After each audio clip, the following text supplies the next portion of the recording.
welcome back to the CSS podcast. I'm your host, Dave, and gentleman in the middle is Charlie, and Sam will be joining us here in just a minute. But it's a little chilly in the Natty, but this past weekend it warmed our hearts. Sunday was a great day all around for the fans of Cincinnati teams. And we'll be talking about a lot that in the Cincinnati sports world. No, yeah, it doesn't. And but we are here to bring it to you. And we've got a couple of things on our docket. The first is always the week that was, and then we have our trivia, and then we'll go into our special topics of the week. And it's scary season, so we will be talking about that here in a little bit. But for that, Crawley, how was your weekend? Really, really good. Did went actually into Berea, Kentucky, and did some hiking. Some place called the Pinnacles, which I'd heard about but never had been there. And it was really, it was like, nice hiking, a little bit of a challenge. Wasn't like just simple walking on a paved trail. And wasn't like going straight up the dunes or anything like that. No, it wasn't that. But there was yeah. My feet didn't fall down every, like every step you take, you drop, half a step back. It wasn't like that, but there was some pretty up and downs in terms of having to climb and stuff. So it was a good time. So that was Saturday. I stopped at Buc-ee's, had lunch at Buc-ee's on the way home. Buc-ee's? Little brisket sandwich. So that's it was good. And then is it as good as everybody says? I mean, the place, is it? Oh yeah, if you haven't been there, it's you just got to check it out. If you walk in at the wrong time, man, it's like sensory overload because it's so freaking crowded and there's stuff going on everywhere. And that was like the third time maybe I'd been there. So okay, so that was cool. And then I got to go to the FC Cincinnati game last night. So that's part, I guess, a little bit of why this podcast is happening now and not last night. So, but that was a good experience. So I'm sure we'll talk about it. Yes, we will. So yeah, let's go ahead and get right into the week that was. And 2 out of 3 is not bad for the week. So we're going to start off on a down note. UC football, unfortunately, oh man, broken record, 2-6, 6 straight losses. Gosh, they got to win one. And looking at the rest of their schedule, I mean, Houston might be the only victory I see. Well, I mean, they got a chance this weekend. UCF hasn't won a game either in the league. Yeah, it is true. But I mean, and I guess playing at Nippert gives them, but yeah, I would say this week and in Houston are their shots, because West Virginia was supposed to not be very good, but they've done a lot better than UCF just last week. They were above they've been above expectations. So I think that one might be a little too tough going there. Yeah. And then they play Kansas at home, and Kansas just beat Oklahoma with a backup quarterback. Right. Now it was in Lawrence, Kansas, which is a little different, but and UCF actually traveled to Norman and played Oklahoma really well too. I mean, they had a chance to win that game. So it doesn't. I mean, a 45-13 shellacking. I actually 10-7 at half. 10-7 at half. That's what's it's like, dang. I watched the first half. Watched up until the third quarter, and then after the third quarter, I just no, I can't. Oh, I can't. Yeah. I can't. So I was flipping it back and forth. Flipped over to the Ohio State Wisconsin game, and then was watching the Air Force Colorado State game because it was just like snowing all to get out. So right. That caught my attention a little more than the UC game. But I don't know. Takeaways. I mean, what do they need to do? I don't know. I don't know. They're just overmatched right now. I mean, they're maybe a good AAC team this year, and they're just over. The transfer portal got them in. Is getting them through the season, but it's not good enough to win games in the Big 12.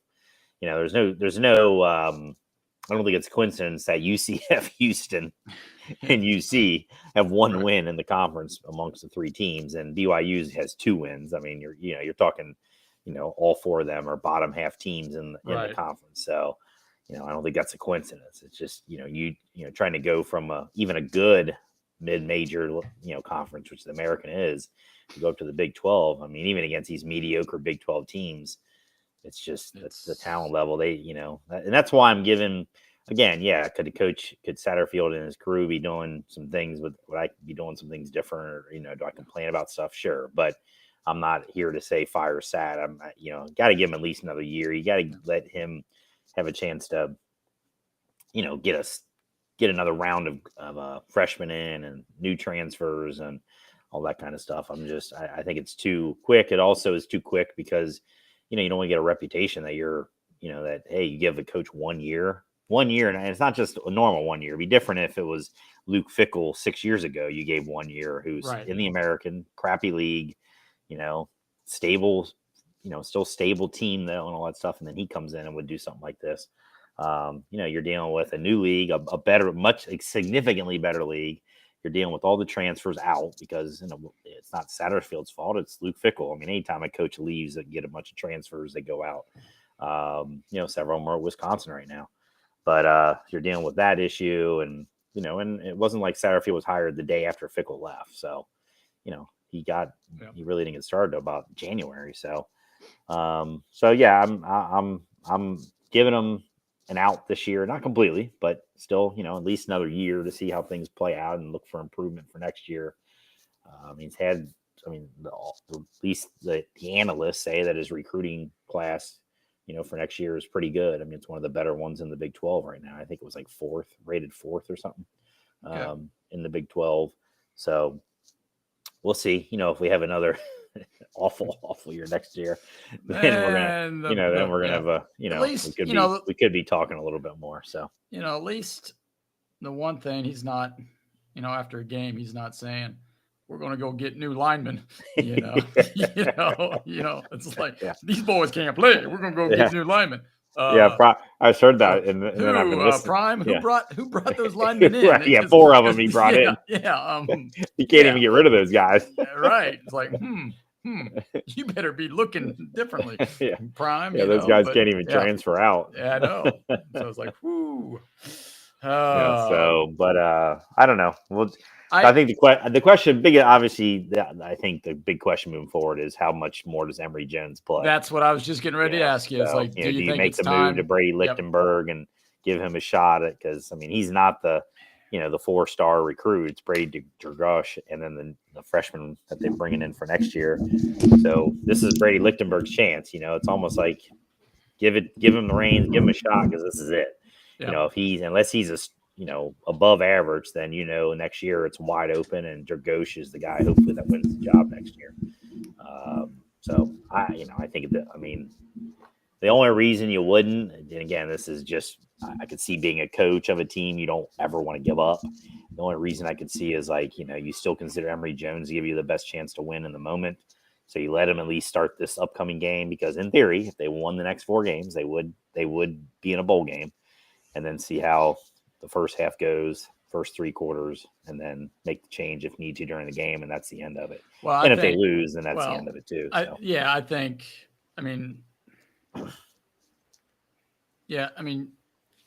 Part of it is okay if you're going to make a change at home, just because it's a little more friendly environment. It's more comfortable. I think you have to make the change. Whether it's the start of the game or at halftime, if it's going sour, because you have to see what you have in order to, if you have to go out and get somebody else, right? That's what you have to do. Do you trust that his recruits that are coming in are going to be the answer at quarterback, or are they going to need 1 or 2 more years? And if that's the case, the backup now, if he's not the answer, then you better go find somebody for another year where, our prize recruits can learn from. So, you know, I don't know. Sam just joined us. So, Yep. how's it going, son? No, not bad. That's good. That's good. Just talking UC. I don't know if you watched the game Friday night. No, or I Saturday. was not going to waste my time doing that. So It's actually not bad first half, but and then all of a sudden the ground game from Oklahoma State just and here's I don't want to say a scary thought, but Oklahoma State, if they beat Oklahoma next week in Bedlam, they probably will run the table because their next 4 games are against the Houston, all the new AAC teams coming in, Houston, UCF, and so they could be playing for the Big 12 title if they beat Oklahoma, which Oklahoma is looking a little bit on shaky ground right now. So, anything else about the UC game? I mean, I don't really have anything. I just know what they got UCF next week, right? Next, yep. So Battle one for of those last two place. teams, one of those two teams is going to win their first Big 12 game. So I mean, they got probably won't be UC. So UC plays Houston. So yeah. I mean, UCF. I mean, it's not like they've been great either. So they played Oklahoma really well, though. I mean, granted, UC played them pretty well too. UC played Oklahoma pretty well too. Defensively, their offense didn't do jack, but I mean that's right in line with the rest of the season. So yeah. So like I said, we're going to start out on a sour note today, but now we're going to ramp it up to the good stuff this weekend. FC Cincinnati first home playoff game. Defeated the Red Bulls 3-0. And, our crack reporter was there live in the stadium. He's going to fill us in. We were hoping to go, yesterday live, but we couldn't do it because we'd have got, live reports from the game from Crawley. But I would not be able to hear you for 1 second. My section was next to the Bailey. So I was one section over, and we were rocking and rolling for almost 90 minutes. So, but we would have had some live footage. We'd have been talking. So, atmosphere wise, it looked. Well, atmosphere. I'll get to that in a second, but I got to have a quick rant here. This stupid playoff format. This is the dumbest. I was gonna go in on that too. Yeah, they changed that this year, didn't they? Yeah. Oh yeah, they change it every year, and they make it worse every year. So, at a bare minimum, if you're gonna have this 3-game first round thing, then the higher seed should get all 3 games at home. Literally, the only thing FC Cincinnati advantage you get is they get to play 2 out of 3. That's it for the whole freaking tournament. That's it. Yeah. It's just it's. I mean, we're playing the number 8 seed like a play-in team, and they put they're getting a game at home this next game, whatever. So it's. Thank God to me that they get a home game. UC. Thank God FC Cincy won last night because that would have been. Oh yeah. That would have been and that was the thing that a lot of, I don't want to say a lot of experts who follow the game was like going, excuse me, that with New York playing a defensive game, they did, and they're playing a defensive game that they would hopefully go for a shootout. Because there's no overtime, it's just go straight to penalty kicks, and they win that was the game on plan. a penalty kick. You could tell, that was their game plan, so, and that'll be their game plan on Saturday too. Is to just hunker down for as long as possible, and then they'll go for it at the very end. Yeah, I mean, atmosphere was good. It was just weird Sunday night at 8:00. It's just kind of a weird. I mean. It really actually wasn't even a sellout, which was kind of weird too. But I think so. This is a baseball town there. Sorry. Yeah, the last minute. Oh yeah, right. The Reds were really selling out the last. Well, I was going to say if the Reds were in a home playoff game on a Sunday night, it would be sold out. So don't tell me it would not be. I mean, it would be sold out. Well, yeah, that might be. Yeah. So also, it's baseball. Why is FCC? You win the Supporter Shield, and then they stick you on the primetime NFL slot. Like, what's up with that? That's a load of BS too. They should have had the Friday game, or the Monday game today. Because there's a game going on. I think it kicks off at 6. They have 2 games today. There's a game tomorrow too. Yeah. So Well- I mean, this whole MLS. I mean, Well, but here's the thing, about right? I mean, commissioners, MLS might have the worst one. Well, If you're- NHL probably does, but well, if you've got your pay streaming platform and you want to get the most eyeballs on, the best game, all yeah, the you put playoff it games on- are free. They're all free, Are and they? they're all over the air too. They're on regular TV as well as Apple TV. Oh, I thought it was Every just single Apple. one of them. No, So- all the playoff games are on FS1. Oh, okay. Yeah, that's where I Alright, watched the so- game last night. Was on FS1.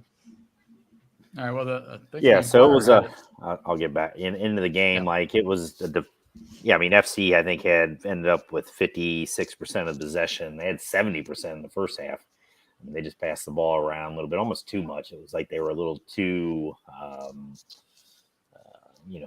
trying to make things perfect or whatever before they would attack. So a lot of backwards passes, defensive passes, the goalie getting involved kind of stuff. I mean, Red Bulls, it was obvious they were playing chippy. They were trying to bait the better FC Cincy players into like doing something stupid. They There was almost a couple did times too. when they were. I mean, Miazga got a yellow, Barrial got a yellow. Acosta's always sticking his nose in everything, so you never know.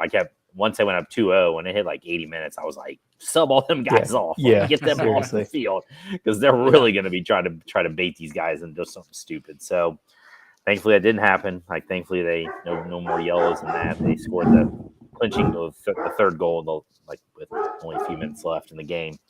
But that was obviously what was going on. I mean, Red Bulls, they love rolling around the ground. Mhm. Anytime there was contact, they were flopping on the ground, rolling around. So it was not the prettiest game. If you were not a soccer, fanatic where you just liked soccer, you can see you watching that game, be like, ugh, what the heck? Here we go. These guys flopping around and rolling around like they're hurt and stuff, and then they get back up and run, be fine. So Yep. wasn't pretty, but it doesn't matter. They won. FC Cincy won. They took care of business they needed to. There's no aggregate scoring in the MLS, so it doesn't matter if you win 1-0 or 800-0. So Next game is next game. next game is next game. We're back to 0-0. So they need to win this game. They cannot go to a third game and have to deal with. Not that I'm not confident they wouldn't win the third game, but just the chance of injury and a chance of getting another yellow or a red, or just Right. the way Red Bulls play or playing the way they are. They cannot go to that third game. So Yeah, in part because yellow cards won't reset until the semifinals. So if anybody that got a yellow card this game they have gets to get another yellow 3. card, Yeah, they have to get 3. yeah, they'll be suspended, which is Right. dumb. So that's another aspect that you're gonna have to. Another reason why you don't want it to go 3 games. Right. And do we know when they are playing? What day yet? Saturday. Like Saturday. the next game is Saturday. Saturday. Time? I do not know the time. I think it's in the evening. I think it's Okay. maybe 7 or something. All right. Sounds good. All right. Let's move on to the Bengals. Actually, we'll jump to the Reds real quick because we have World Series. I had like what could have been. You hear all these people out on Twitter and everybody's like, oh, that could have been the Reds, could have been the Reds, could have been the Reds. Well, the problem is, no, it couldn't have been the Reds because they would have went to Milwaukee and lost. Yeah, and got swept. Yeah, Got swept by Milwaukee. So no. So all you out there on Twitter land who thinking this could have been the Reds, no. But what I do like out on Twitter land and on the blog sphere is the fact that both of these teams 2 years ago lost 100 games and they're in the World Series. So that bodes well for us Reds fans. And Yeah, a lot of that. Orioles, the same thing. Yep. So. Yep. So, my question to you guys is, what could have been in order to go forward. I know we've talked a little bit, and we'll still talk more about the Hot Stove League here coming up. One move you want to see them make real quick before we move on. In the off season. Yeah, in the off season. Off-season. What's one move you want to see? And give me a name. I'm sticking with to me the obvious one is just getting a legitimate veteran starting pitcher in here. 1 through 3 type starting pitcher. Yeah, and Sonny Gray's the one that's out there. And I think the only reason his name gets floated is because he's an ex-Red. So, Right.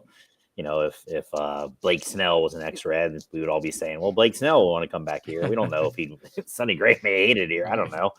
I mean, he is a ground ball pitcher, which is helpful. I mean, he was successful in Great American, which I think is an important element. So yeah, I'd be happy with that. I mean, he's a little injury prone, but a lot of these free agent guys are injury prone. I mean. Yep. So, but I'll say Sonny Gray just for a name. Sam?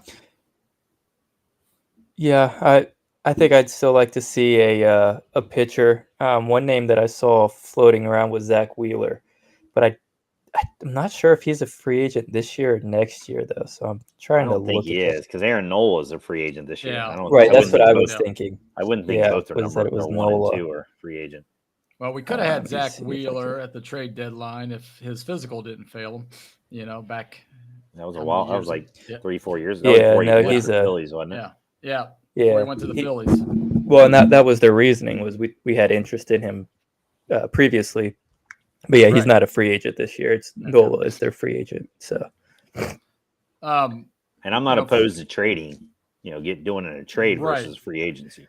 Right. Neither am I. One guy who,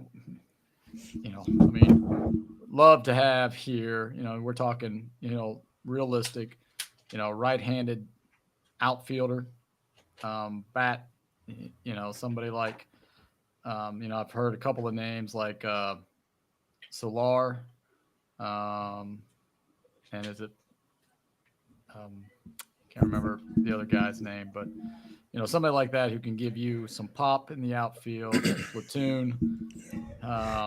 He sucks defensively, though. I mean, you'd be better off. Does he play in the field even? Does he DH? I think he was exclusively a DH this year for the Marlins. Well, I mean, I know when he came up with the Cubs, they had him out in right field, but I mean, they didn't have the DH back then. And then the Royals DH'd him. So, I mean. Yeah, but that DH. Yeah, DH spot has got a lot of bats already, but not if you get rid of one. If you bring him in, he's right. He'd be the better bat automatically. So somebody like that, somebody who you can put in the outfield and a 30 homer guy. We need a 30 homer guy, something like that who can. I think better bet with these because the free agency in the outfielder is not very good. No, I mean it's Bellinger and that's it. Yeah, I think trading is going to be I think you can get a decent free agent pitcher, but I think for a field player you're going to need to do a trade. Yep. So one of our infield guys for an outfield guy. Yep. So speaking of trades and transactions, the Reds did sign Luke Maile back.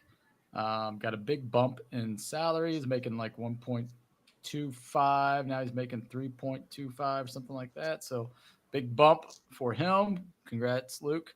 And Bubba Thompson, baby. Well, there's your outfielder. There's our outfielder, right? They did. He's not going to make the team. They did sign an outfielder. Yep. He's not making the team. Yeah. He is a great depth piece, I would say. Louisville. He'll be good at Louisville. That's what I'm saying. He had he had like 220 in the minors this year. Yeah, but he had a great 2022. But, did he? Yes, in the minors. Yes, in the minors, not in the majors. No, but he had a great 2022. But he's probably. I mean, our 4A team is looking great. Our team right now. He is the second fastest person on the Reds, right behind Ellie. I thought you were going to say Stewie. No, Stewie's third. Stewie's third. But I'm surprised you'd want another outfielder because every new outfielder bumps Stewie down the line. Down the chart. But you know what? Stewie's resilient. He bounces back, Yeah, he's always around. He's always around, man. He's got David Bell loves him, so he will be. It's around. like Corey Patterson and Dusty Baker, always around. But speaking of Dusty, he retired. Quick question. Yeah. Hall of Famer? Yeah. Yeah. I think that's a no doubter. Does baseball separate? I think that they separate player and manager? Yeah. So I mean he'll go in.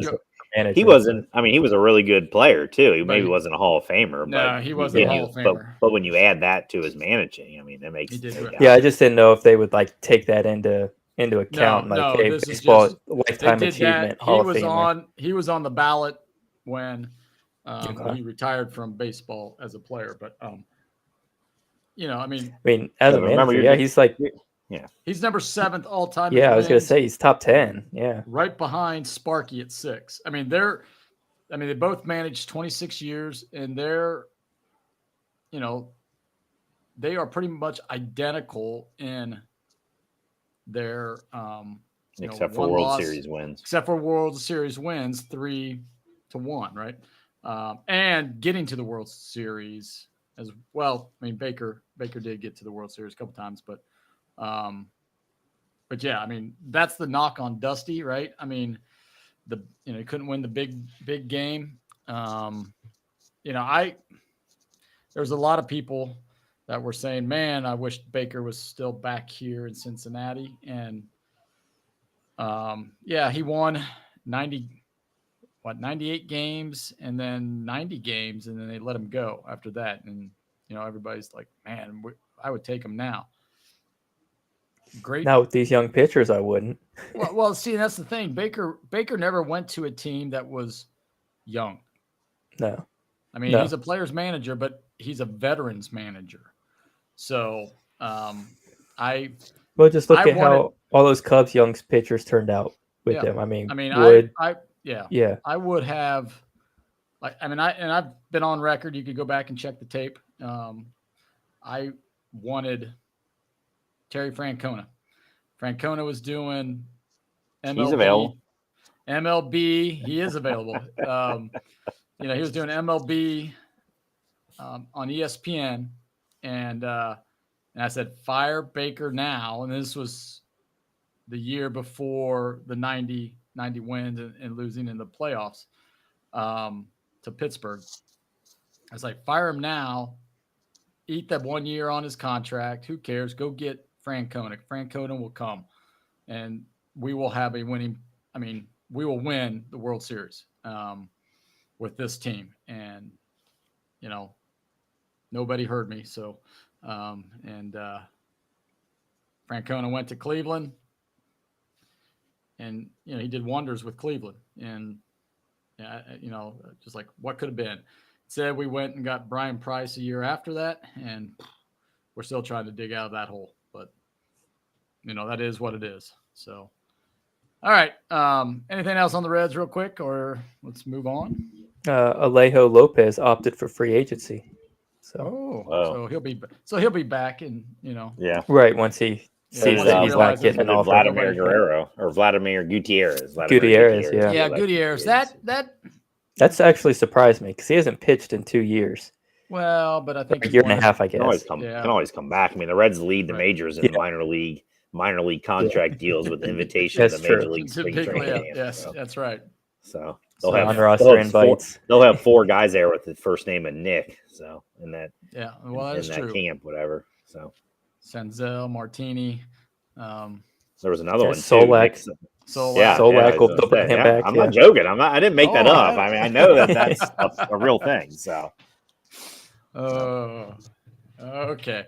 All right. Let's get to the meat of the order, and I think we might have to have a segment on like a lot of these podcasts. They always have like the DraftKings sponsored by DraftKings and things like that. The picks of the week and stuff. I've got something working with a guy who we know does a lot of gambling and things. And I'm just, I'm just waiting for the right time to approach to see if he would want to come on and give us his picks, like have a little segment, picks of the week, stuff like that. But this is the only guy who picked the game correct this week.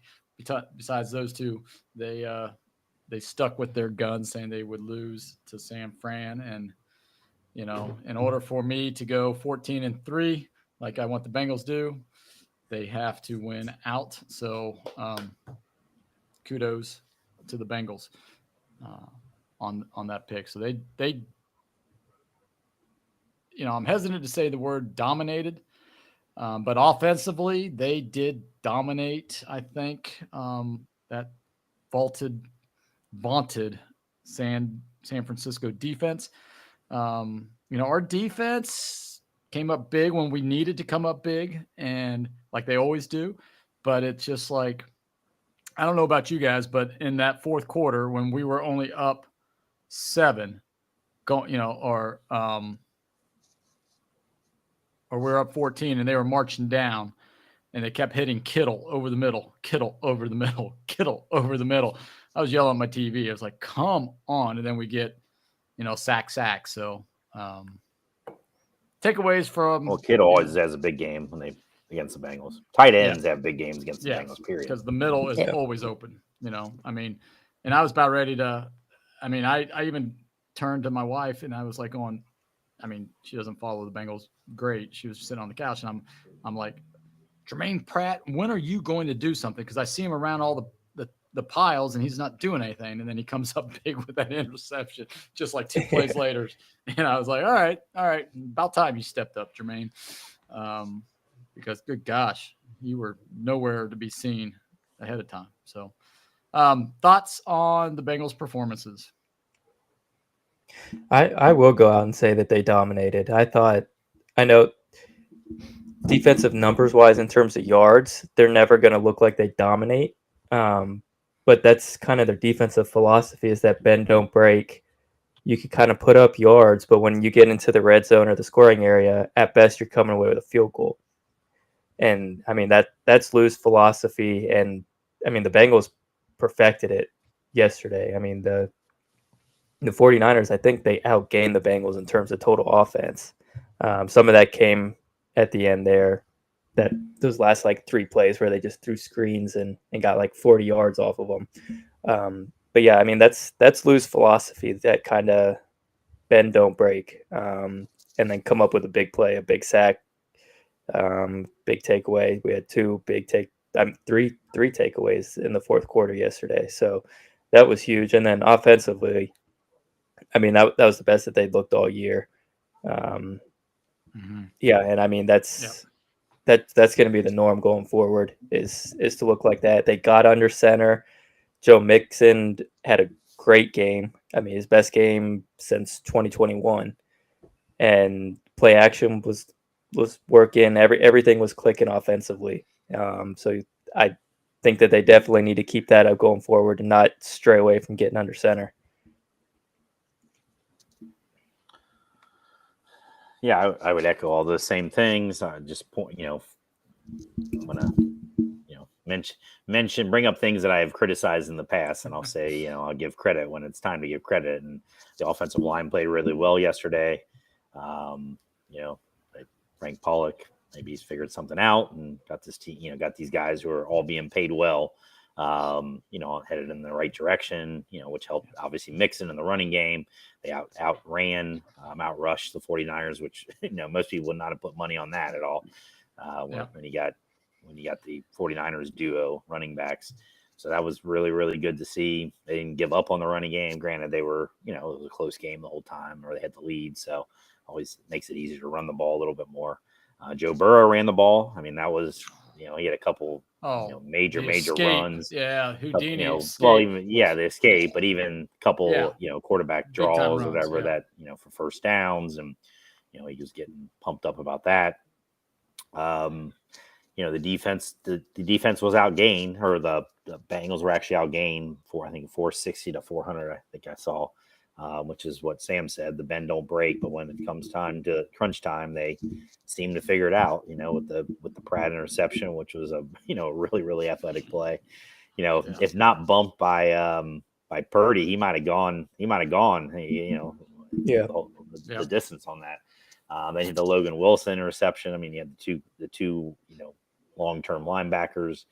Finally we got, we're valuing the linebacker a little bit more. I feel like there was just this whole, this long period of time where we just didn't value linebackers, and we just threw, had whoever in there.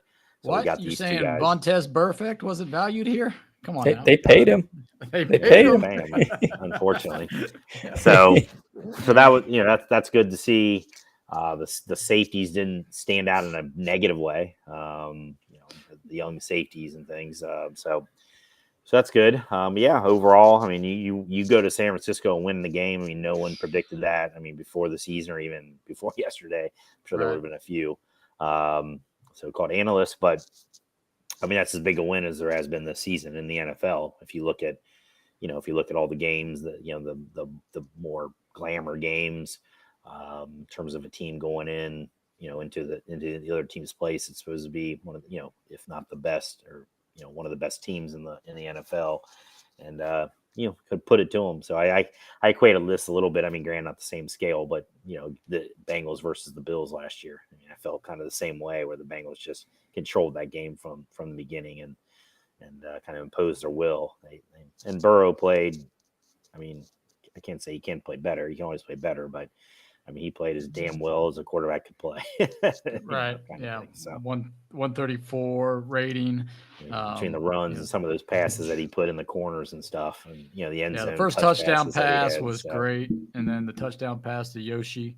When he's on his game, which, he is most of the time, just not this season so far. I mean, he can throw passes that maybe no one else can, in terms of, including Mahomes. Mahomes' game is different. So, but in terms of those, just place the ball in the absolute perfect position for your receiver to get it. That's about as good as you can do. It's Aaron Rodgers kind of game. So, yeah. And then, got to give kudos to Jonah Williams. I mean, he was graded the best lineman again. He may have found a home at right tackle, man. I mean, as much as he wanted to be a left tackle, this may be his, and the question is, all right, Bengals, are you going to pay him? So, that's for the off season, but, I like the fact that, we're running the ball, effectively. We're under center, we're doing toss sweeps. We put Chase, I mean, and we've been putting Chase in a lot of different spots this year, and he's actually has been very, very effective all over the place. And moving your best player around just does so much more for your offense, because now you've got the matchups that you're looking for, whether he's in the slot or he's in the bunch or he's going into motion. It just creates some mismatches. And Burrow, I think, is one of the best, if not the best, in the NFL at knowing what the defenses are trying to do and knowing exactly where his receiver is, right? This is where I'm going with the ball pre-snap reads. So that's kudos to that. And got to give kudos to Zach Taylor. I know I've been on him on this podcast for a year and a half at times, and I think he outcoached Shanahan. I think so too.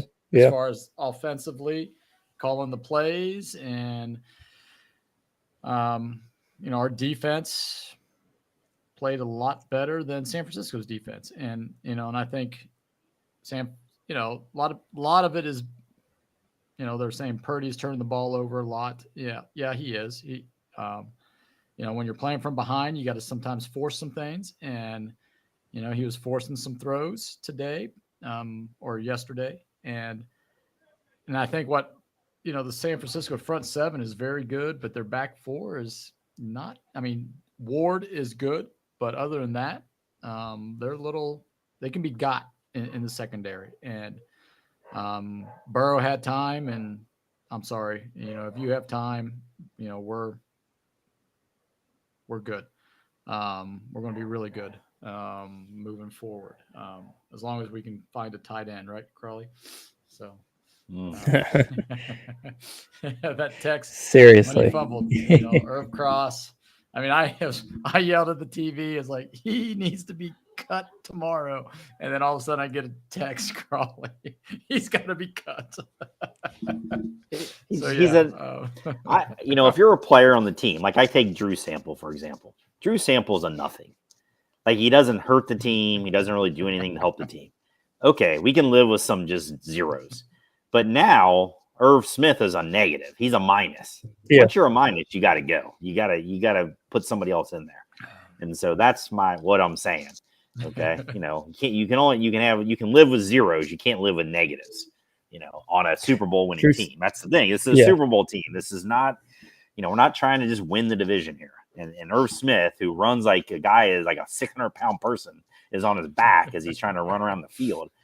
How the hell did he get through Alabama? I mean, come on. I mean, he's terrible. Like, I just don't. Well, because Alabama had Jalen Waddle, Devontae Smith, Jerry Jeudy. Maybe his injuries have just hurt, beat him up. Irv Smith was, the fourth option because you had not Derrick Henry, but I mean, you might have had Derrick Henry when he was there, and Najee Harris, and unfortunately, the Bengals are the Bengals, and this is where they're going to show that they still have a streak of Mike Brown running through them.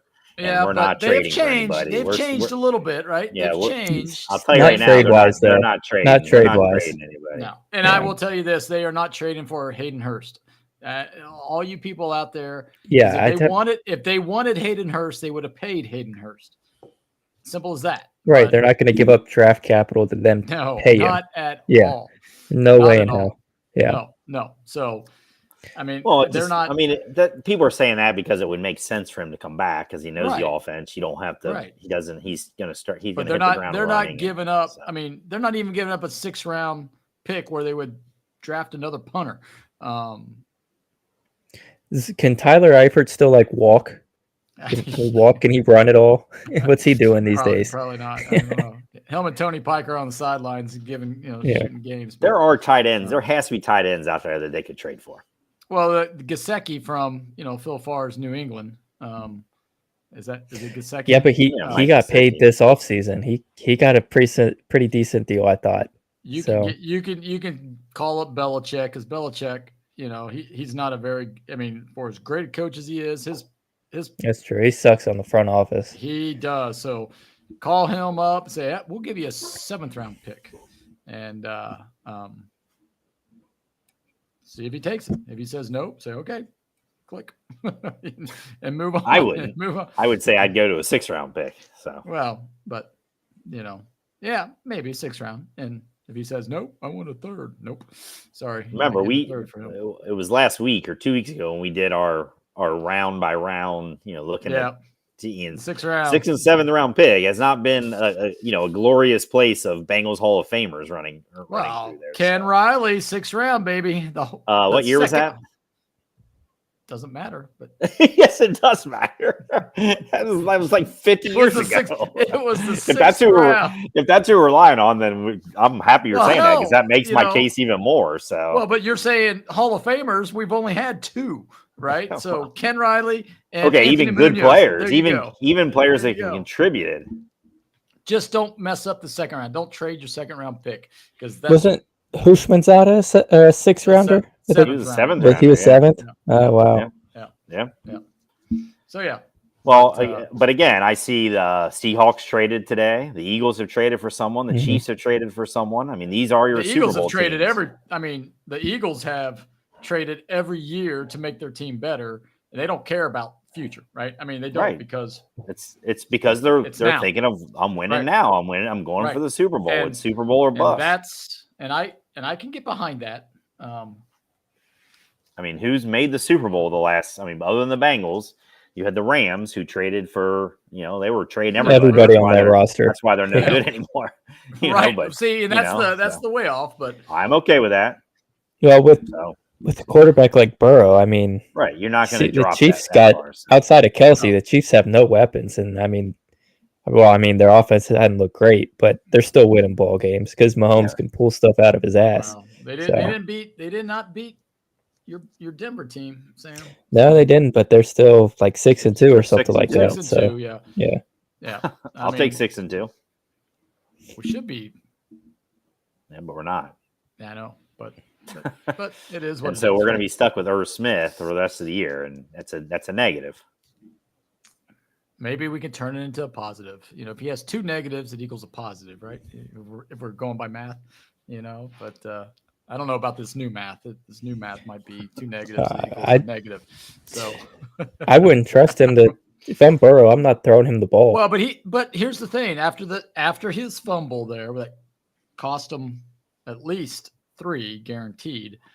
But Burrow yelled at him, or he went over to the sideline to him, and he said something to him. And, Yeah, he did that last week too when he missed when he ran the wrong route. right. So and, what's not clicking with Irv Smith?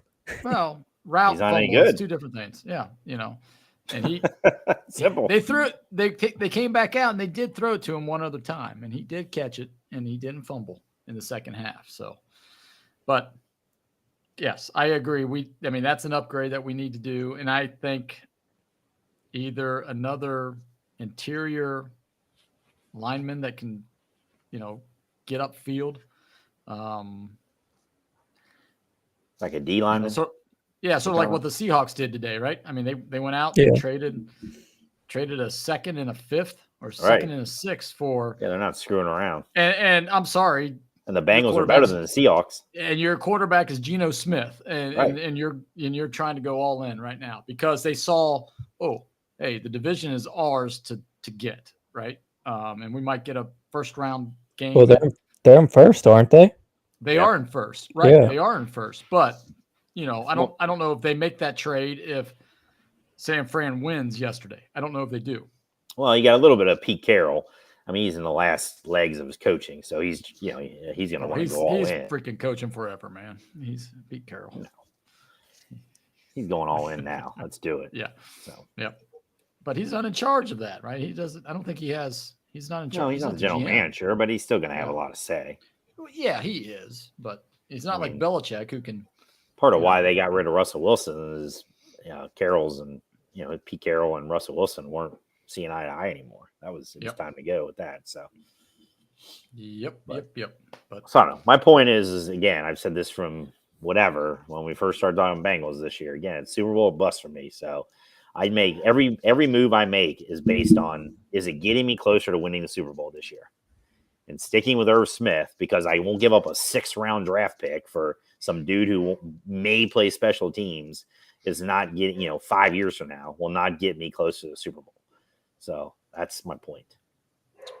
That's Yoshi. It wasn't Yoshi a 6th round pick this year? Yoshivis? I think he was, yeah. Okay. He's got more touchdown catches than Zay Flowers from the Ravens, who was the number 1 pick. So I just looked up free agent tight ends here real quick.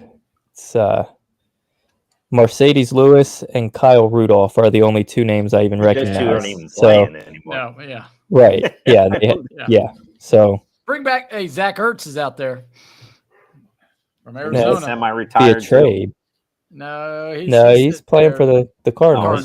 You're saying he's out there to be traded. Yeah, I mean the Cardinals are doing nothing. So right. I don't know what he's got left. Yeah.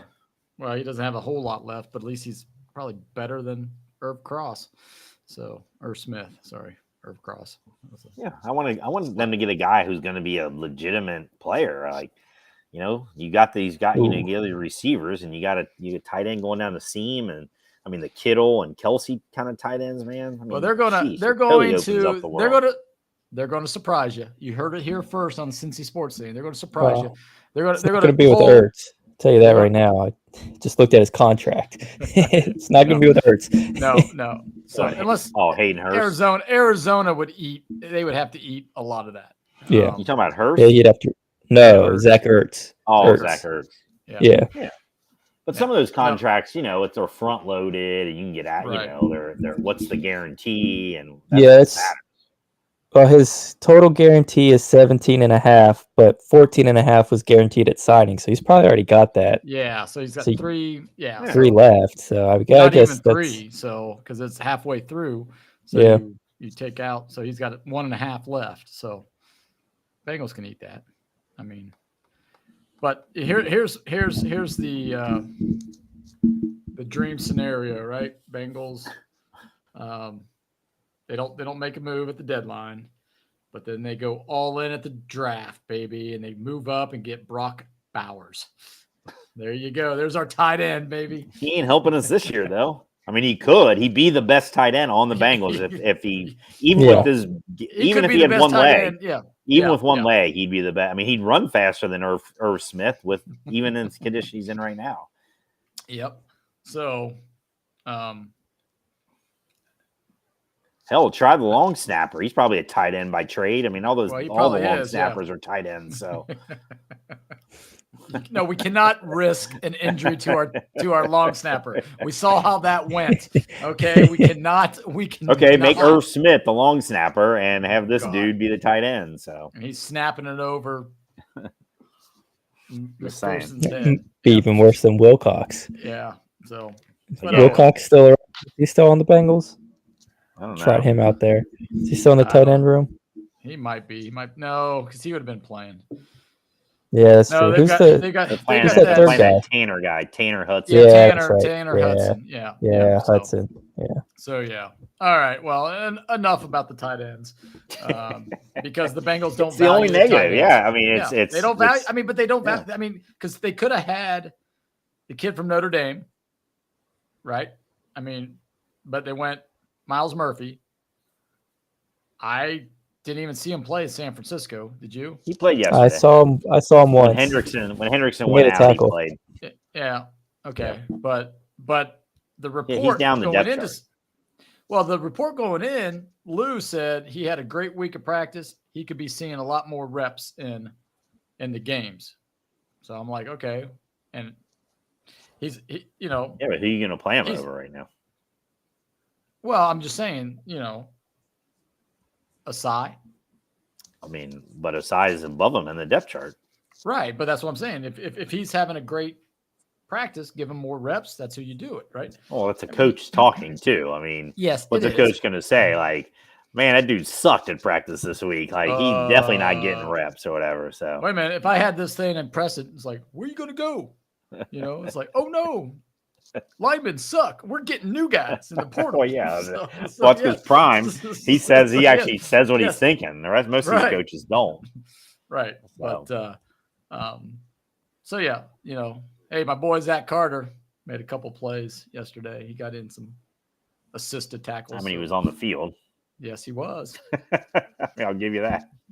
My boy, Hillman Stew. I want him on the field more than Irv Smith. Well, there you go. Good. You're coming to my side. Nice. All right. Anything else on the Bengals game? We got the Bills Sunday night. Big game here.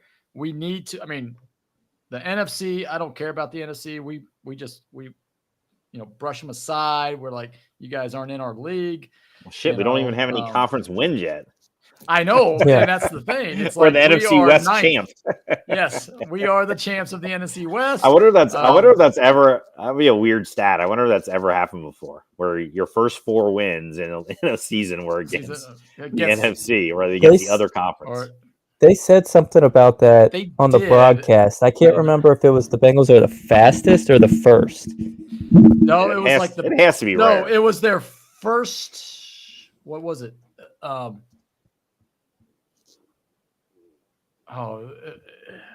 It might have been something about not their first 4 wins, but their first 4 wins were against another straight conference. Yeah, and they were the first team to do that. So I was gonna say it has to be absolutely rare.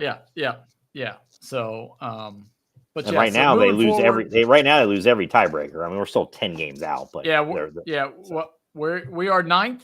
They just came out with a playoff bracket. Yeah. We are 9th seed right now, and our we win tiebreakers. In our tiebreaker, we're like 4th, and we're last in every tiebreaker. Right. So we got to beat the Bills, which I think we can. So what are you looking for Sunday night in the jungle, Crawley? What's one key for victory for the Bengals?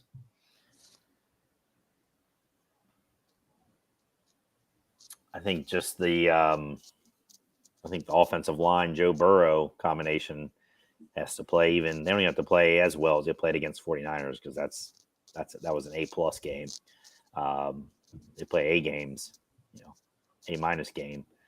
They can beat the Bills. We just play like that, open up some holes for the running game. But so I'd say offensive line, Joe Burrow being able to be mobile mobile and get around and run a few times, keep them honest. Sam, what's the key? Yeah, it's to keep Josh Allen from just running all over the place. Just don't let them break contain and, pick up 7 yards on a 3rd and 5, those types of things. Yeah, I mean, that's where I was going because Josh Allen will turn the ball over. He'll throw it to you 2 or 3 times, guaranteed. You're right. But the thing is, if you watch that, it was a Sunday night game last week or Monday night game, one of the games last week. Oh, the Giants. When they played the Giants, yeah. And he was like running, like you said, he was running, and it just seems like if he's running, taking a couple of hits, getting some first downs, those type of things, scoring a touchdown, I mean, he's in the game, and he's jacked up. His energy level is up there, and then it could be a long night. But, I think we're better than the Bills, even though the media doesn't think so, because the Bills are their darlings, because they've been bad for a lot longer than we have been. And they like Josh Allen for a reason. I don't know why, because he turns the ball over way more than a good quarterback should. I don't know. So I'm going Bengals. I'm going to say it's 35-28. Oh, high scoring. Yeah, I'm going to say it's going to be a high scoring game because they're going to, the Bills are going to come out swinging because the last 2 times we played them, we've dominated. Dominated in the snow in Buffalo. That was supposed to be a home field advantage in a playoff game. And then we would have dominated that Sunday night game or Monday night game against. I'll go Bengals 30-21. Yeah, I'll go Bengals 31 points again. And we'll say 31-24. All right, there you go. We got the Bengals winning, so you know what that means, right? They're going to lose because all 3 of us picked the Bengals to win. So, all right, let's hope. We will be coming live to you Sunday afternoon before the game. We're not going to do instant reaction after the game. We'll be coming to you sometime Sunday 4:00. So if you're watching on YouTube now, which 2 of you are, so we appreciate that. If you're watching, we'll probably be coming to you Sunday around 4:00 maybe. But I will put it out on our Instagram and on Cincy Sports Scene, or on Facebook, Cincy Sports Scene, or at Twitter at Cincy Sports Scene as well, to let you know exactly when we are going live. So we'll let you know, and we'll give you the pregame hype before the Bengals game on Sunday. So moving forward to, before we get to the topic of the week, we are going to review our trivia question last week. Sam, you were not here. I got 5 out of 5. I didn't get the 6th one, but I got it after we went off the air. We wanted to give our audience a chance to see if they would answer, and nobody did. So you stumped them, Crawley. Go ahead and repeat your question, and let's see if Sam can get the 6.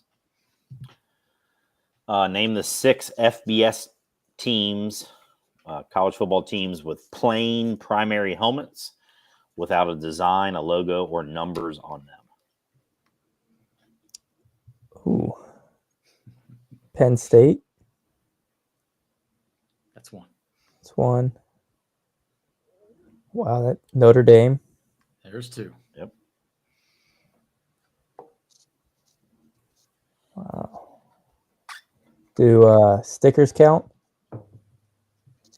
They do not. They're not a primary logo. They're not a number. So Ohio State. That's 3. Yeah.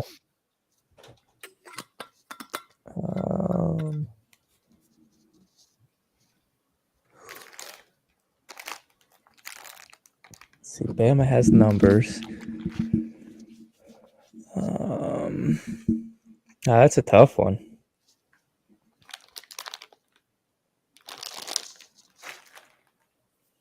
Not really, but No, it is if you're trying to think of them fast. I got 5 out of 5 Yeah.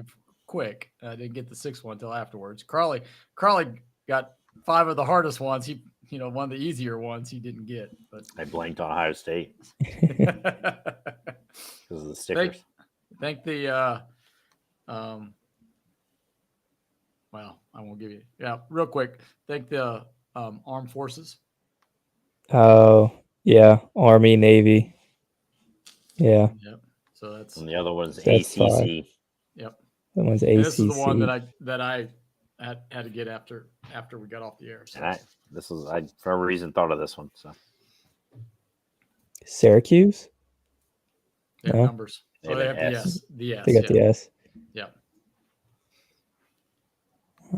Clemson, Florida State. What about Duke? They have a D? Yep.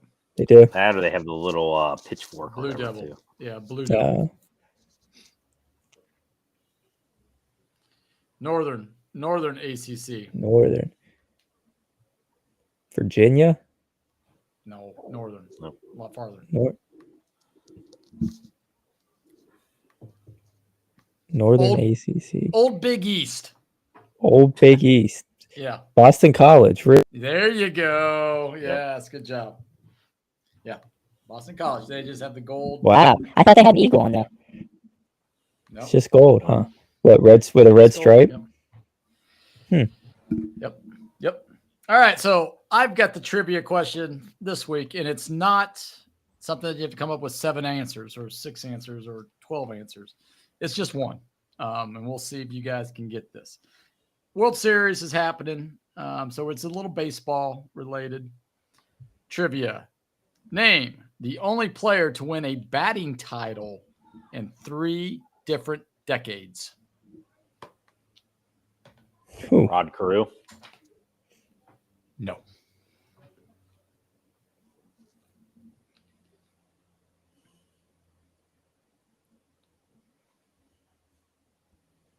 I have a feeling it's an old guy. What about Ty Cobb? Not that old. Not that old. All right. And no. No. And if you think you know, go ahead and chat right now. Go ahead and put it in. Let me see. I don't see anybody. If you know it, type it in. We'll give you a shout out on live. So.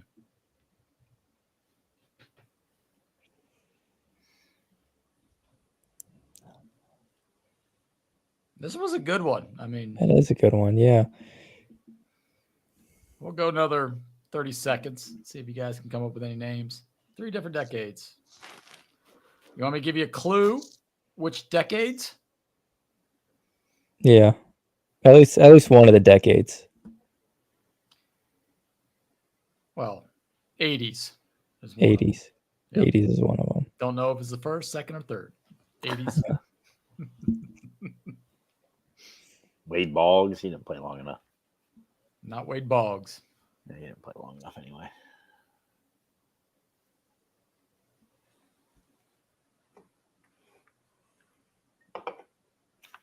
Well, I will give you the years that he won the batting title. 1976, 1980, 1990. 76, 80, and 90.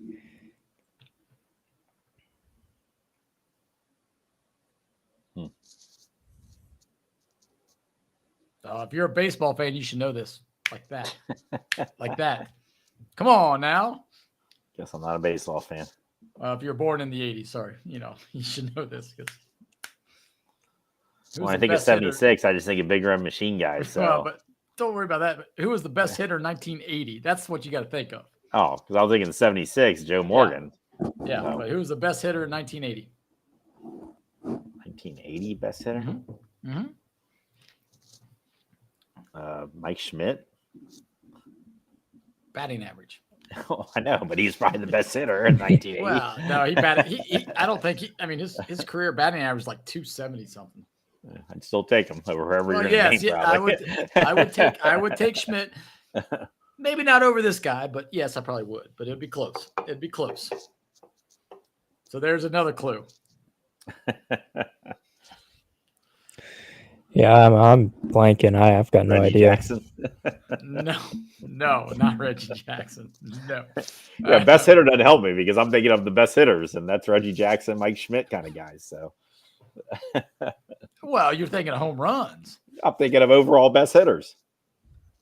Jackson struck out a ton. That doesn't matter anymore. Remember? Back then it did. Back then it did. But yeah. All right. So if you think you know the answer, go ahead and just pop in that chat right now. We're live on YouTube.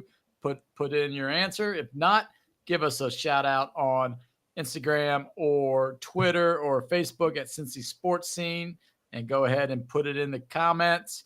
We'll be posting this on our YouTube feed and all the other feeds on Twitter. Once the producer clips this part, sends it out, put your contact information in there, and if you win, we will send you a. Not Tony Gwynn, is it? No, he was not. He didn't play. Yeah, I was gonna say 76. Yeah, that's too early. Yeah. So again, he's another best hitter of the '80s. That's you're on the right track with Gwynn and Schmidt, but not Jackson. So there, okay.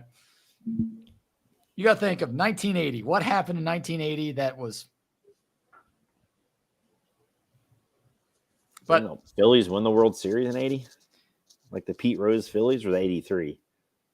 That was 81, 83. Okay. So it might have been 80. It was 83. Phillies won. They beat Baltimore.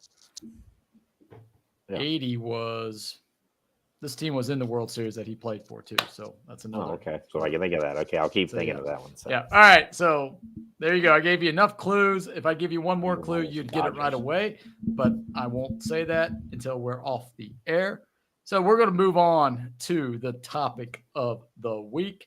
And since Halloween is tomorrow, Tuesday night here in the Natty and everywhere probably. So make sure you have enough candy. Turn on those porch lights. Sweep off your leaves so the little trick-or-treaters don't trip and slip on those wet leaves here. Do that for them. And, pass out some candy and make their evening and, make the teacher's day the next, on Wednesday horrible. Because Carly and I are teachers and we know how wild they can be when they come back from Halloween. So our topic of the week is scary season, scary stuff. So we are going to talk about the scariest movies, best trick and treat candies, our best Halloween costumes that we were. And then we have some related to our sports themes here. The scariest athlete or team, someone who you would not want to face or play against. And then the unexpected, unexplained moments in sports. So with that, give me your top 2 or 3 most scariest movies of all time that you've witnessed, what you consider the most scariest. Not what everybody else thinks is scariest, but you yourself, when you saw it, you were like terrified. You were like, I'm never watching this again. I am going to pee my pants if I do. Those type of things. You slept in your mom and dad's bed, that type of scary. I don't think any of those. Oh, okay, Mr. Tough Guy. Well, I know I did. I know that guy so. did. I know, and I did. I don't watch scary movies, so I know for a fact I didn't go into your guys' room after a scary movie. Well, yeah, you just started out there, so. Oh, yeah. I got a couple. I can say definitely. All right, Mister. Yeah. I'm not scared of anything, Crawley. I didn't say that. I just said I didn't go to my mom and dad's bed and sleep there. I'm saying I don't have scary movies, so yeah. All right, so give me 2. Well, Psycho definitely because of the bathroom scene, and so every time I should not have watched it. I mean, I probably saw it when I was like 7 or 8. There's no reason should have been watching that. Well, that was back in the day. Yeah, every time I went to the bathroom, if the shower curtain was closed, I thought somebody was in the bathtub, so I had to peek around, which makes no sense because why would I peek around? I'd be dead then. Hence why you're a psychology teacher. Yeah, now. so Psycho was one. Yes. And then the ones that scare me the most are like the possession ones, the devil possession ones. So your Exorcist and yes. There was a movie called The Ghost Story that I remember. I saw that again way too young, and it was really freaky. You sure was it Ghostbusters? No, not Ghostbusters. That was not Marshmallow Man scared you, Carly? It's called Ghost Story. I don't know. When you were that age, I think Ghostbusters came out in 1980, so it was right there at that time. No, it wasn't that old. No, Ghost Story was like 85 or something. No, Ghost Stories. Ghostbusters was. What, 1980? Ray Parker Jr., 1981. Yes, you can look it up. Came out when I was 5. Ghostbusters came out when I was 5 years old. I guarantee it. Look it up. Go ahead. Circle. Ghostbusters. Well, anyway. Who are you going to call? So those are the ones that I think of. The Omen was pretty nasty. Oh yeah. Like that possessed the little kid and he became like creepy, evil little kid. Those are the ones that always got me that I don't even watch. Those are the ones I don't really watch anymore, even as an adult, like the possession ones. I'm good with Jason and Freddy and Michael Myers and all the Saw movies and those kind of things. I can watch those. Those, they're freaky and weird, but not scary. Like in that thing, I laugh at a lot of that stuff. The Scream movies I thought were great. So it's the possession movies that get it for me. Sam? Yeah, like I said, I'm not a big scary movie guy. I can think of 2 movies that I've even seen. Insidious, so that's another one of those possession type movies. And then I saw Friday the 13th. I have no idea which one, but I think it was an older one. Yeah, it was an older one, 80s, 90s maybe. I don't know. They were by a lake. If that helps you out at all. That's I don't know. That's Camp Crystal Lake. Yeah. That narrows it down to like. No, is that the premise of it? Yeah. Yeah. That's there was one. I think Jason was in New York City in one, so it probably eliminates. Right. So, that was like Friday the 13th, part 13, or something like that. But it's like Jason takes New York. Yeah. By the way, Ghostbusters is 1984. Really? Yes, I saw it. There's no way I saw it when I was 5 years old. I saw it when I was 10. I thought it was 81. No, maybe that song came out in 81, but Ghostbusters the movie is 1984. Okay, I was wrong. I stand correct. I was wrong for once. So Ghostbusters 1984. I got my years mixed up. I was in 8th grade versus 4th grade. All right. So my scariest movies, Halloween. I mean, anytime that music comes on, I just, and then what really, I mean, and I'm not afraid to say this, but I was in college and this movie came out and it just creeped me out. It's that psychological type stuff that gets me. Silence of the Lambs. That, I mean, it wasn't scary, it wasn't but it's not like this gory, scary stuff, but and the only reason I think it really scared me was because up at Purdue, I roomed with my sister and her husband in a house in Lafayette, and we were next to a graveyard. So I watched that movie and my bedroom was right next to the graveyard. And I'm like, and it just was just creepy. And then a couple of others, old time, good Stephen King, Carrie, right? Sissy Spacek. That one was ahead of its time. And then Children of the Corn, right? I mean, I don't think I've ever saw that at the beginning. That was, it's another possession one that's freaky is Amityville Horror. Oh yeah, Amityville Horror, Poltergeist, right? But Amityville Horror house actually exists and stuff. Yes, yeah. Poltergeist was another one that was The Exorcist, all those. I mean, I'm not a big movie guy. In our mentor group, we were talking about that one day, and they were just giving me all these movies. I'm like, nope, never saw it. Nope, nope, nope, nope, nope, nope. And then I started rattling off some of the movies that I did see, and they're like, nope, nope, nope, nope, nope. So yeah. All right, moving on to the next one. Your favorite candy when you were trick or treating. Oh, wait a minute now. Okay.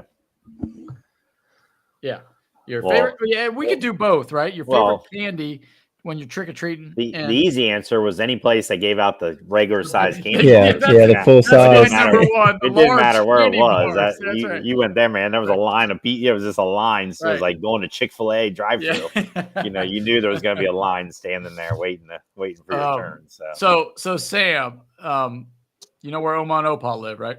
Yep. I lived. So 2 houses down. So like the next house was at the corner, and then the very next house across the street. Across the street on that corner.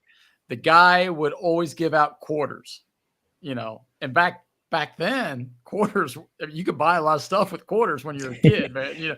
Two packs of baseball cards with quarters, that was the place to hit, man. We always hit that up first, but yeah, go ahead. Another candy there, Crawley. Oh, another candy? Yeah. Something from your generation that you wish, you could like say, man, if I had that again, I would eat that right now. And I think most of the candies I really liked are still around. I'm a chocolate guy, so any kind of the candy bar kind of stuff is always my favorite. It's easier for me to think of the ones I didn't want, like the stupid Tootsie Rolls and the big Tootsie. Well, I don't know. The big Tootsie Rolls were good. I didn't like. See, I'd love getting the flavored Tootsie Rolls because they would always give you a handful of them because they were so small. Right. See, I felt like you got more. I would have given those to you. So the Tootsie Rolls with the bites already in them, it's like they had the marks. Oh yeah. Bite them off. Oh yeah, that was. No, I hated going to places and they gave out apples. Oh, I mean, that's how old I am. Pennies right? is the worst. Yeah, pennies. Penny. Yeah, I'll give you the penny. Thank you. Is it a wee penny? No, it's not. Well, here, take it back. No, yeah, but we still said trick or treat, that kind of thing. But all right, another candy, Sam. Snickers, Kit Kats, especially when you just got the one bar, just eat it in one bite. That was pretty cool. But now I'm more Sour Patch Kids, stuff like that. Oh, sour stuff. So you reversed. Yeah. You went from growing up to kid. Don't get me wrong. I'll still eat a Snickers or a Reese cup, but I love a Sour Patch Kid. Yeah, I have the large Snickers. Right. I mean, those were Reese cups. I love peanut M&Ms. So anytime I got the big bag of peanut M&Ms, I was jacked. And then for my day, you guys might remember. I mean, I don't know if you remember this, Sam, but Crawley might. But the whatchamacallits. Oh yeah. Oh yeah, I know what those are.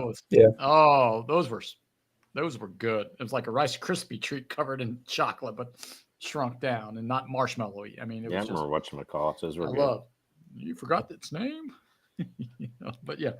So that's what I like. So we've got, the candy bag, the bag of candy, and it was my dad's favorite, one of his favorite holidays. And counting the trick or treaters, and he'd always call us, how many did you guys get? Yeah, exactly. So we were up in Kokomo. We lived in Kokomo, Indiana. Shout out to Kokomo, and we moved up there, and we moved into a brand new subdivision that had like 6 houses, and we had our 3 kids, 2 neighbor kids, another 2 neighbor kids, and 1 neighbor kid. So we had a total of 5 neighbor kids. And our kids, and my dad would call about 7:00, and he's like, "So, how many kids do you have?" And I said, "Minus the 3 of ours, we had 5." And he's like, "Oh, okay." I'm like, "All right, Dad, how many did you have?" He's like, "Well, 400 and some," and that was his favorite. And then he would call my sister, who lived in Virginia at the time. "Well, how many kids?" And she said like 100 and some, and those type of things. And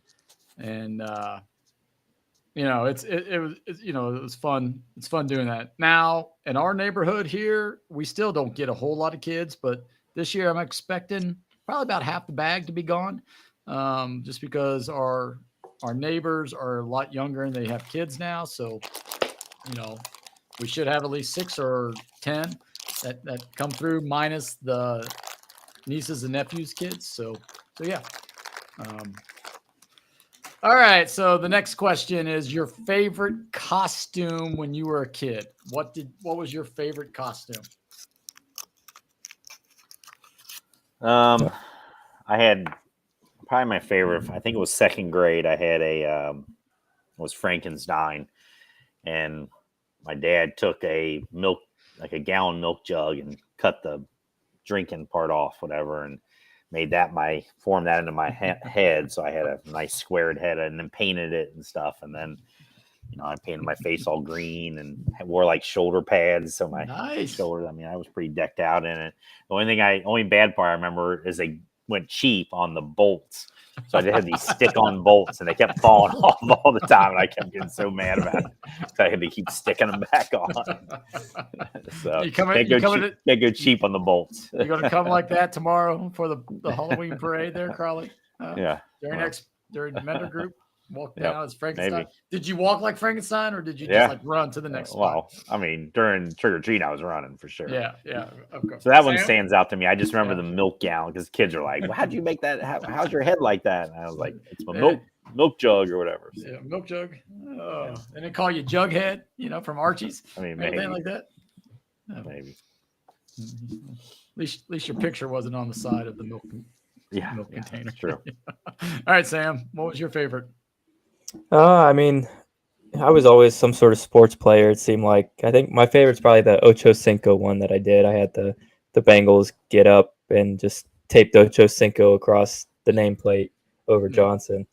And then I had one when I was older where I was a leaf blower. That one was pretty fun. That was good, yeah. Kind of an ironic one. But me and Austin did that.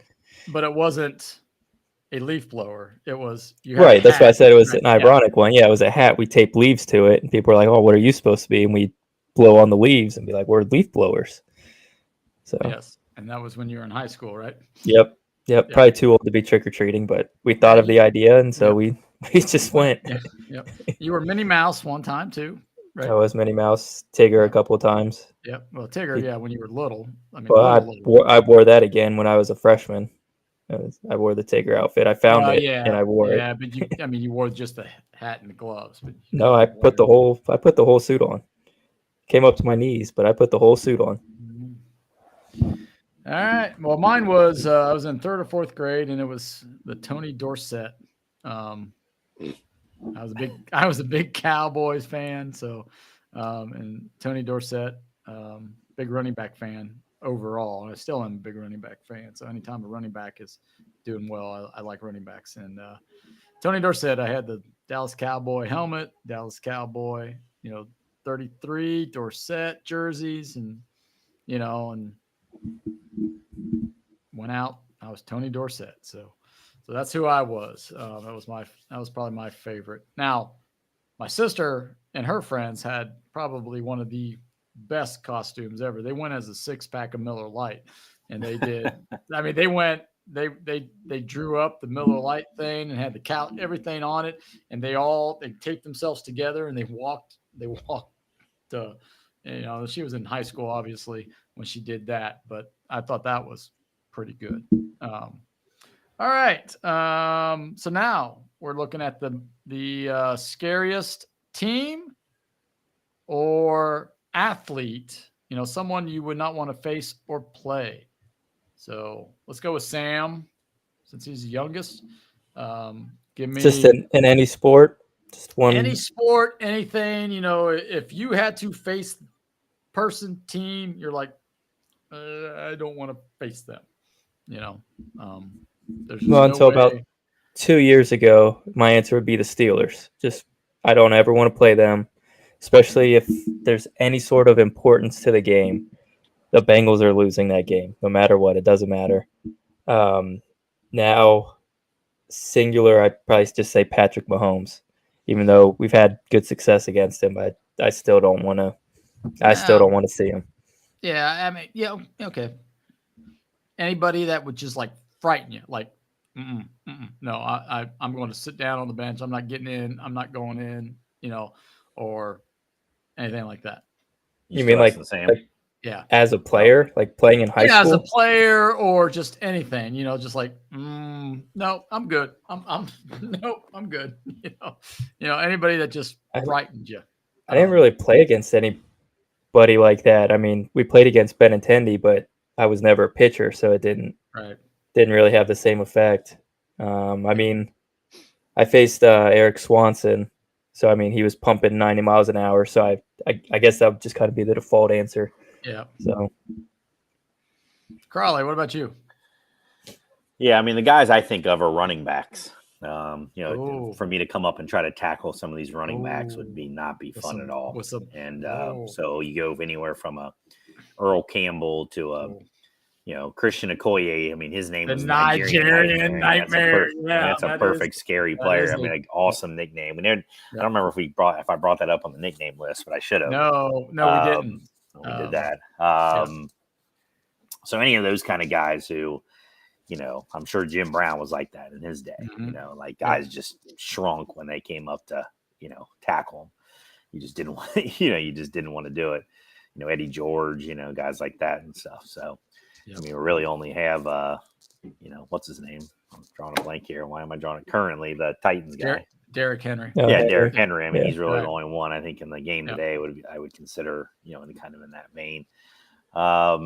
And part of that's because my 1 year of playing football, I was 7th grade. My only year of organized football was 7th grade. And I said, I'm done with this. I loved playing backyard football. I would have played that every day. But once you get to organized, it was way too organized. Plus, there was a kid, it was an 8th grader. And I remember his name, Darwin Jones. And he was the tight end, and I was a strong safety, all whatever I was, 5'4" and 100 pounds, whatever. I came up to tackle him, and I did everything perfectly. And this was part of the issue. I remember the coach, get down, get in there, launch into him. But I did everything textbook, and he just freaking ran me over. It was like I was in a washing machine or dryer or something, just tumbling around. I held onto his leg as he was trying to as he was still going and everything. And I got up from that. I'm like, what the hell? That was not fun at all.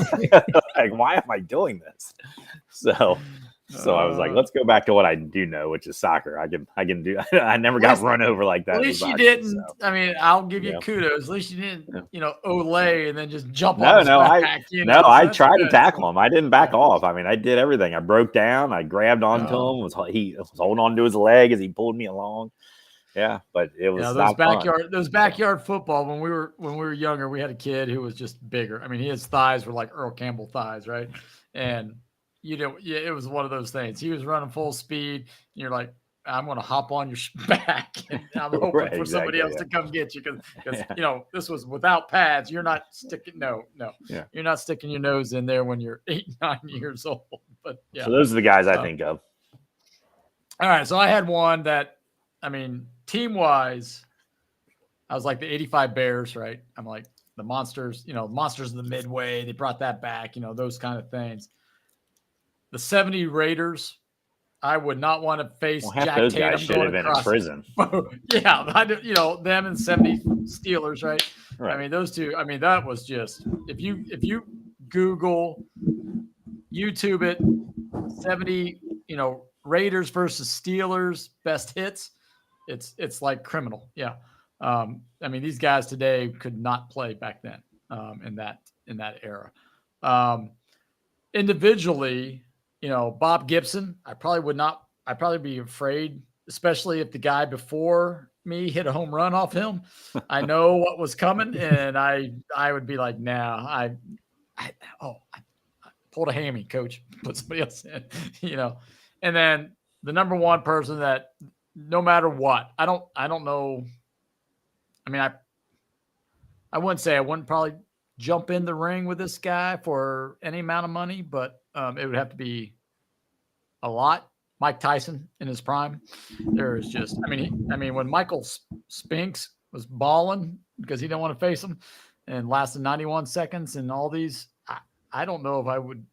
I mean, he would scare me big time. So I just, and yeah, like for Sam, like a player that I mean, I actually played against some of the Reds kids, baseball wise, like Eduardo Perez and Victor Perez, um, and when I was in Indiana, and then I played against you know, some Kentucky basketball players who went to Kentucky, but they were in Indiana.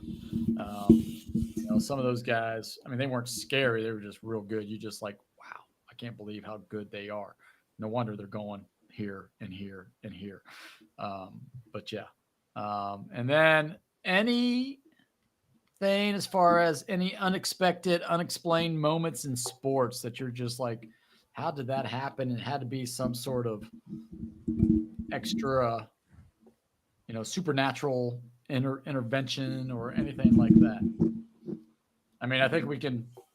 I mean, you've got the obvious ones, right? Like the Curse of the Bambino and the goat, the Billy Goat with the Cubs. Those are hollowed The curses. Immaculate Reception. Yeah. Okay. Yeah. The Immaculate. I didn't even think of that one. So Immaculate Reception. What else? Yep.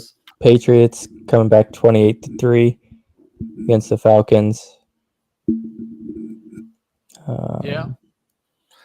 Well, I mean, if we're talking about, like The catch. Halloween and Halloween and like ghost tales or just like, which a lot of times involves murder and stuff. You could, you could have Randy Johnson killing that bird, with that pitch. I mean, he literally had murder. Yeah, you had someone die in a game during that thing. That hasn't happened very often. So no, it doesn't. And I don't want to make light of that or make fun of it, but I don't know if you guys saw the the hockey incident that happened. Oh yeah, that's serious.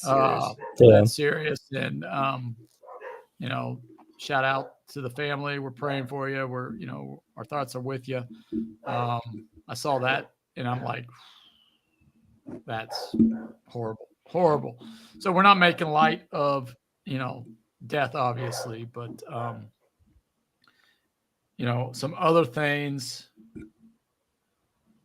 The black cat. I don't know if you remember that.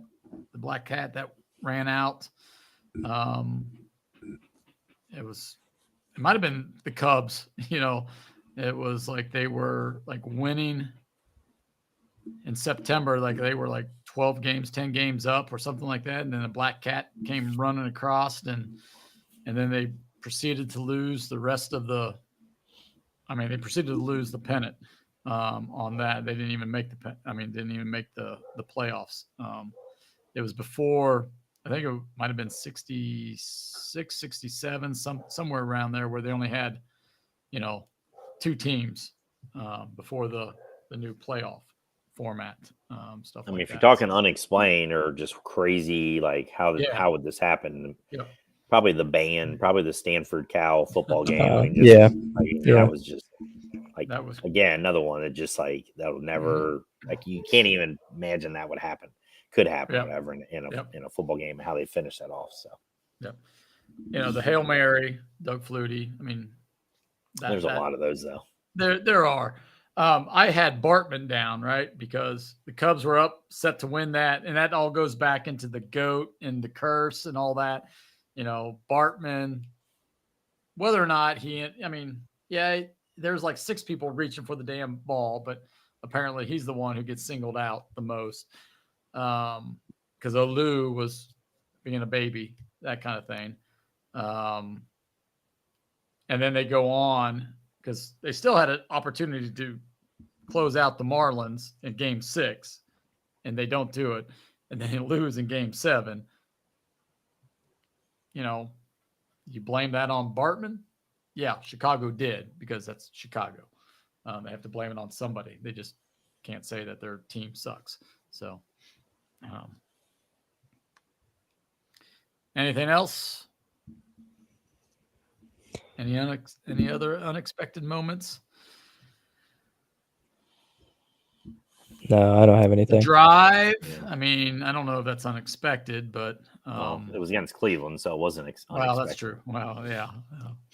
You know, the Reds blowing a 9-0 lead to the freaking Pirates this year. Yeah. That's not unexpected. Should have been, but yeah. Yeah, so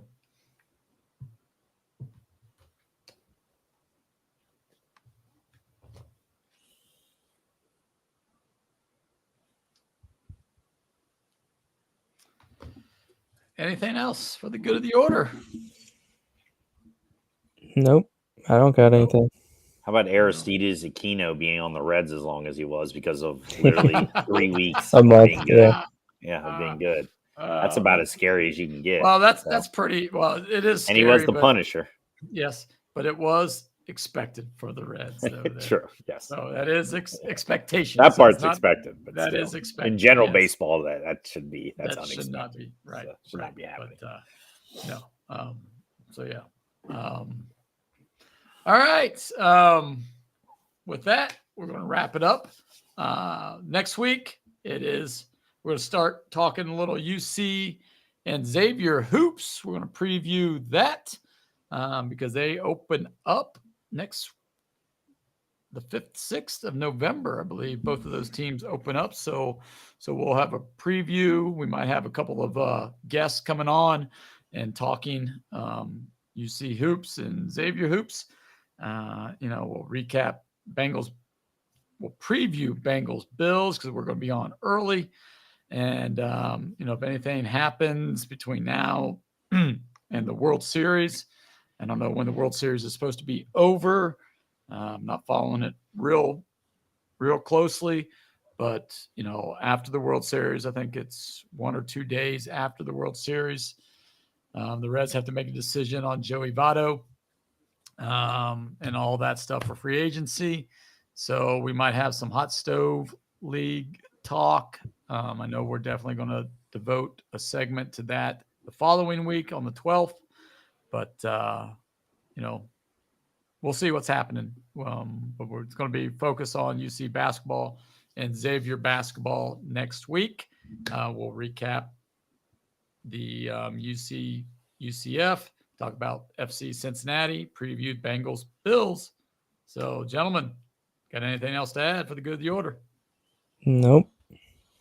No, just continue. At least from the Bengals and FC Cincinnati standpoint, hope just keep it rolling. So. All right. With that, we are out of here. Thanks for those 6 people that popped on to see us. Hopefully we get a lot more. If you like it, hit that like and subscribe button. Hit the notifications so you know when we're going live or we post anything.